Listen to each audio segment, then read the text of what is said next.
Hey guys, what's up? How ya doing? I'm here to talk to you guys about the new episode of One Piece, which is on episode 1101. This episode right here was fun and enjoyable. Toei, I can't wait to see how you're gonna handle the other stuff when it comes to Gear 5 Luffy, because I'm pretty sure you had a very big, fun, action-packed out of it, you know? So if anything else, let's just get this started.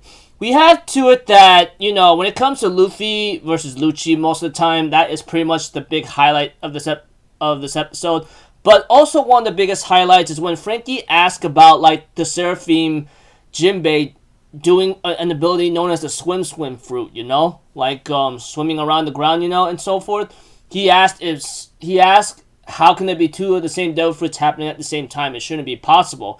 Vegapunk explained that he actually took a lot of time and money to actually replicate or artificially make the devil fruit, He even mentioned about what Caesar did with the devil fruits of the smiles and all that. Yeah, Nami's like, yeah, I don't care. That guy could go die, which is understandable. She despises and hates him. Not to mention, we all know the smile fruit is actually a very dangerous fruit. It's like only 1 out of 10 is able to get the fruit, while the 9 others are going to be like, smiling and laughing all the time. You get the idea, etc. I mean, it's been a while since you even get reminded of that, but yeah.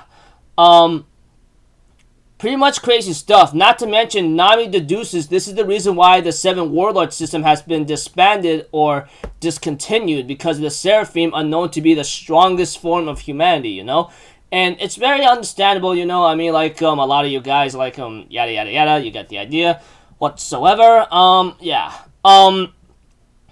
Pretty much some nice information of how Vegapunk managed to artificially replicate or copy the devil fruit power of Senor Pink, which apparently we get to know that he's in the Impel Down right now, which sucks for him, but you get the idea how criminals get their sentence here and there. Yada yada yada. Now let's get to the highlight of Luffy versus Lucci. We get to see that Luffy uses a Gum Dawn whip on Lucci before he could actually knock out or kill Sentomaru, and then Lucci gets kicked away, while Luffy ends up being dug into the ground in a goofy way, and then he later on shows up before Lucci could kill or knock out Sentomaru. We have to Luffy goes into his giant head form and trying to eat Lucci, We all know how Luffy how he fights, Pretty crazy stuff. But the one move that I want to see anime, which was really nicely done, which I give big props to Toei for doing it right,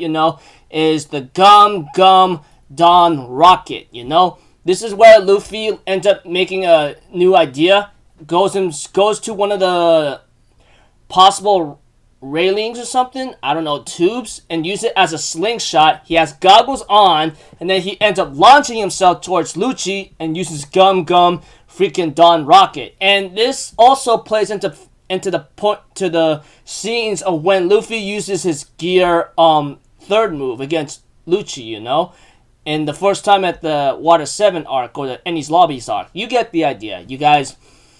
It's shown in how it's very similar, except Lucci is in his awakened form, and Luffy is in his awakened form, and then he just pummels Lucci without going into his giant form, You get the idea.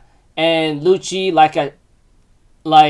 he got gut punched so hard, and he's like, I'm about to pass out, I'm like, that's the same thing he said when Luffy freaking punched him with Gear 3rd, He's like, crud, this is bad if I pass out, that kind of thing. But we have to it that Luffy wants to help Sentomaru out, but Sentomaru says, no, I want you to take care of the old man. I'm counting on you for him, okay? And Luffy's like, okay, leave it to me. We'll get him off this island. And he launches himself to meet up with Jinbei, Chopper, and Bunny, and goes on the rocket ship ride, You get the idea. Now, the ending of the episode shows where Lucci goes to Sentomaru, and Sentomaru, unfortunately for him, passes out due to blood loss, We don't really know what's going to happen to him next, because we don't know how much blood he lost. But we do know for the fact that he got a hole into his chest right now, like a serious nasty hole. Freaking Lucci handgunned that guy to a point of death. So I go oh, this is going to be one tough truck, you know? So until then, people, I'll see you guys in the next video. So I'm Alpha Zero. Have a good day. I'll see you guys next time, alright? Peace out. Bye-bye. Toot-toot-toot.